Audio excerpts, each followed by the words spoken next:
এরে যুবক, তুই কি ভেবেছিস আল্লাহ তোকেও দাড়ি পাকা পর্যন্ত সময় দিবেন, চুল পাকা পর্যন্ত সময় দিবেন? না রে বাপ, না না। আরে কত বাবাকে দেখলাম সন্তানের লাশ কাঁদে নিয়ে যাইতেছে।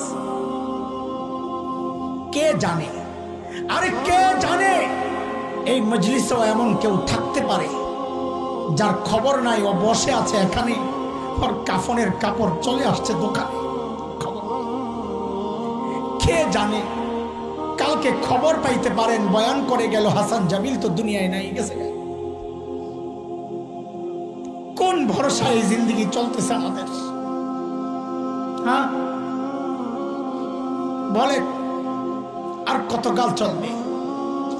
আর তাও নাফরমানি করতেছি যে কার কার নাফরমানি করছি?